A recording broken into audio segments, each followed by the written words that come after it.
ጤና ይስጥልኝ። ወንደሰን አያሌው እባላለሁኝ። የኦርጋናይዜሽን ፎር ሶሻል ዴቨሎፕመንት ስራ አስኪያጅ ነኝ። ድርጅታችን ኦርጋናይዜሽን ፎር ሶሻል ዴቨሎፕመንት ከአርጀንት አክሽን ፈንድ ፎር አፍሪካ ጋር እና ከሴቭ ዘ ችልድረን ኢንተርናሽናል ጋር በመተባበር የተለያዩ ፕሮጀክቶችን በዚህ በደብረ ብርሃን የሚገኘው የቻይና ካምፕ ተፈናቃዮች ጋራ ስራዎችን እየሰራን ቆይተናል። በዚህ ተፈናቃዮች ካምፕ ውስጥ ከጀንደር ቤዝ ቫዮለንስ ጋራ በተያያዘ ሰፊ ስራዎችን ሰርተናል።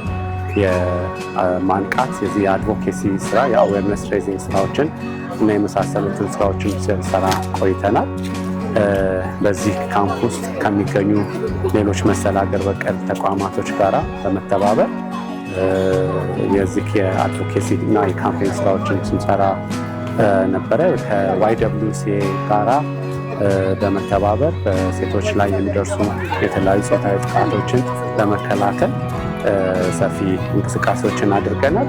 ከዚህ ከተማ ውስጥ ከሚገኙ የሴቶችና ማህበራዊ ጉዳይ፣ የፍትህ ቢሮ፣ የትምህርት ቢሮ፣ የጤና ቢሮ የመሳሰሉት ጋራ በመተባበር ጀንደር ቤዝ ቫዮለንስ ፕሪቬንሽን ኮሚቴ በማዋቀር በካምፕ ውስጥ ሊፈጠሩ የሚችሉ ጾታ መሰረት ያደረጉ ጥቃቶችን ለመከላከል ስራዎችን ሰርተናል። ውጤቶችን እያስገኘን እንገኛለን።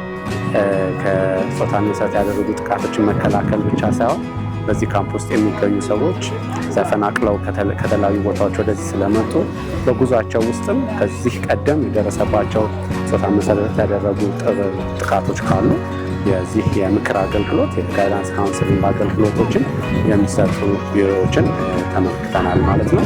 ሌላው በተጨማሪ በዚህ በካምፕ ውስጥ የሚገኙ ህጻናቶች ትምህርት እንዲያገኙ ከማህበረሰቡ ጋር እንዲዋሃዱ ለማስቻል የህፃናት ማቆያዎች ላይ የተለያዩ ድጋፎችና ክትትሎችን እያደረግን እንገኛለን ማለት ነው።